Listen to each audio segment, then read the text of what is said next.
अंजलि की शादी कर ससुराल पहुंचने के साथ ही उसकी सास के हुक्म शुरू हो जाते हैं। हो गई शादी, बस मौज खत्म। कल से जल्दी उठकर काम पर लग जाना है।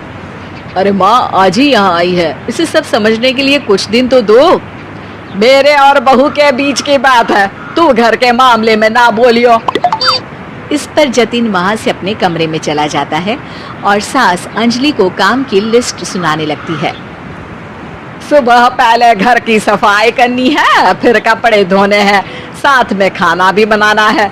एक की वजह से दूसरा काम रुकना नहीं चाहिए है। जी मम्मी जी ठीक है। ये कहकर अंजलि अपने कमरे में चली जाती है। अंजलि, मम्मी हमेशा बोलती थी बहू आएगी तो उनका काम हल्का होगा, पर मुझे नहीं पता था कि वो काम हल्का करने की जगह टाल ही देंगी। कुछ नहीं होता, ये सब मैं अपने घर में भी तो करती थी, मुझे आदत है, कोई दिक्कत नहीं होगी। ठीक है, पर अगर कुछ हो तो बता देना। दोनों सो जाते हैं और अगली सुबह से अंजलि जल्दी उठ के सास के बताए कामों में जुट जाती है, जिसमें वो जैसे ही कपड़े धोने लगती है तो सास वहां आ जाती है। अरे सुनो, ये कपड़े ऐसे नहीं धुलेंगे, सबको डिवाइड कर फिर एक एक करके अलग अलग धोने हैं। क्या एक एक कपड़ा अलग करके? एक बार में सुनाई नहीं देता क्या? वही बोला है मैंने, लग जाओ काम पर। हैं? सास की बात मानते हुए अंजलि एक एक करके कपड़े धोना शुरू करती है, जिसे करते हुए आधा दिन बीत जाता है।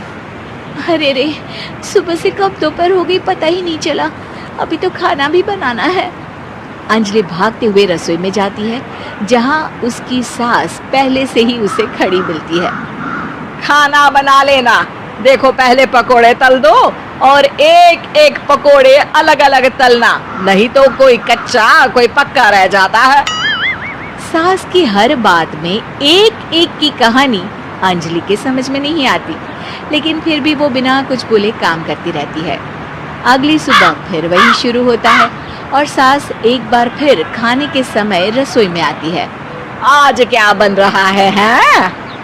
वो जतिन ने भिंडी की सब्जी, रोटी और धनिए की चटनी बोली है, इसलिए वही बना रही हूँ। अरे वाह जी वाह, बढ़िया है। पर भिंडी एक एक करके धोना, फिर टोवेल से पोंछकर एक एक करके ही काटना, साथ ही धनिए की पत्ती भी एक एक करके ही धोना। अरे पर मम्मी जी। अरे क्या पर, सफाई का ध्यान रखना आता भी है या नहीं है? मैं ये सब सबकी हेल्थ के लिए ही तो कर रही हूँ ना, और तुम अर पर करती रहती हो हैं? सास की बातें सुन अंजलि हैरान रह जाती है। मैं तो सिर्फ सोचती थी कि जानबूझकर मेरा काम बढ़ाने के लिए ये सब करती हैं, पर ये तो काम बढ़ाने के साथ परेशान भी करना चाहती हैं। मैंने इनकी कौन सी बहस खोल दी जो इतनी दुश्मनी निकाल रही हैं? अब क्या करूं? अब अंजलि सास की बातों और हरकतों के बीच फंस जाती है। काम के लिए मना भी नहीं कर सकती, नहीं तो जाने कौन सा ड्रामा खड़ा कर दे। पर अंजलि तुझे कुछ तो करना पड़ेगा। इतनी देर में जतिन भी वहां आ जाता है। अरे कौन ड्रामा खड़ा कर रहा है और क्या करना पड़ेगा? जतिन की बात सुन अंजलि सोच में पड़ जाती है। इन्हें सच बताऊं या नहीं? पर अगर ये गुस्सा हो गए तो? वैसे भी अपनी माँ से बहुत प्यार करते हैं, फिर उनके खिलाफ कुछ सुन कैसे लेंगे? अंजलि ये सब सोच ही रही होती है कि जतिन फिर बोलता है।